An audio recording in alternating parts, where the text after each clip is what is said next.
T.B.Photo X1.5 and welcome back to another short little video, or rather a little bit of a discussion. So that I've just done a video about Kodak T-Max, but I thought in my early experiences with it, but I thought about another little thing. I was browsing around on YouTube today, and two videos that kind of caught my eye. One was Matt Granger, who did an overview of the new Leica M10, and also Dan Bullman, who said that he has switched from a DSLR to a Sony Alpha, one of those mirrorless cameras.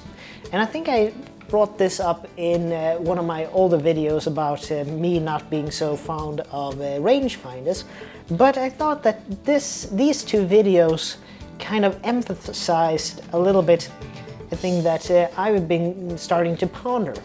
Excuse me.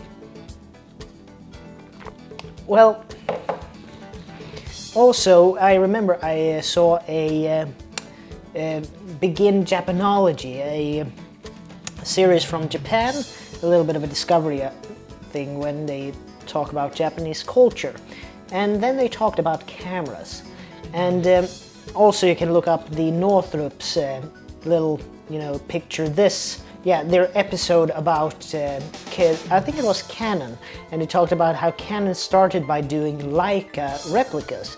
But what I started to think about was that when the Japanese in this, from Begin Japanology, when they switched from doing predominantly rangefinders to doing SLR cameras like this Nikon F801, what they started to do was that they had the slogan, all the photographers' problems solved. Well, what was the thing with SLRs was the TTL.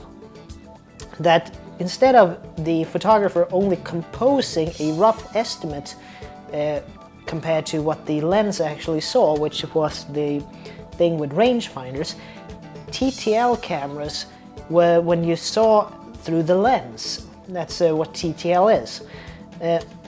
You saw through the lens what the photograph would contain. You're actually composing the picture. You saw that in real time through the lens that will actually take the picture. But the shortcoming with TTL and SLR cameras and even DSLR cameras was that you only saw what the lens saw.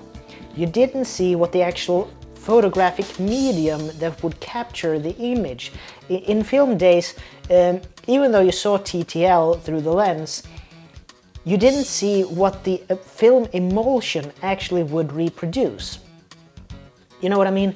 Because all films have a different, sensitivity. If it's black and white, the grain structure and the contrast, but also in color film, the color representations, the contrast and the saturation was a little bit different depending on what type of film that you used. For instance, Kodak has two films today that kind of summarizes this conundrum very well. It's Kodak Portra and Kodak, it's called the Ektar. The reason is that Portra, like the name suggests, is a brilliant portrait film, while Ektar is more of a outdoors or indoors, more of a product, or when you have to photograph a object more, because it's much more higher saturation and it doesn't really reproduce skin tones that well, which is the case with Portra. Portra is great for reproducing skin tones, while Ektar is not.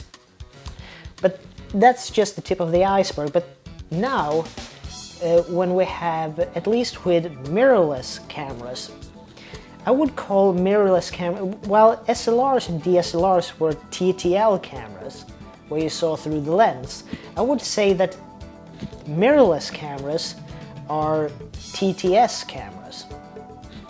And what do I mean with TTS? Well, through the sensor. what we are seeing as the photographer, a little bit depending on the resolution of the viewfinder or the back screen, dependent on the model, but what we're actually seeing is the composition of the picture that we're trying to frame up, viewed through not just the lens, but also the photographic media of today that will actually capture the physical image. In other words, we will actually see with mirrorless what the sensor is perceiving, and that's what's going to become the picture. So in old school terms, it would actually be like we're seeing the frame up of the photography through the film. So we see it not just through the eye of the lens, but we're actually seeing it through the eye of the sensor.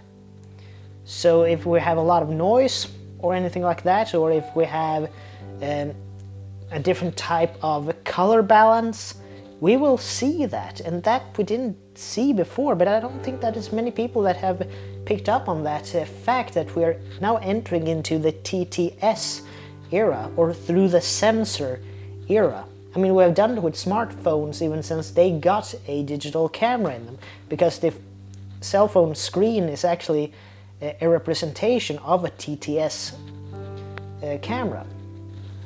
But that's just a little bit of me rambling and a little bit of my philosophy among how how technology, progresses through the medium of photography, and how we are now going.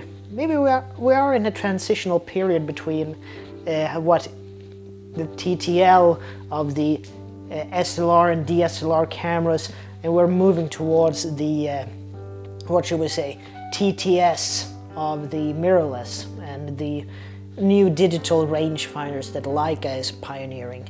But now I'd like to hear from you guys. So are you into this, with that we're starting to see, when we're taking photos, that we actually see a more pre-rendered version of the actual result that we're gonna get with, seeing things through the sensor?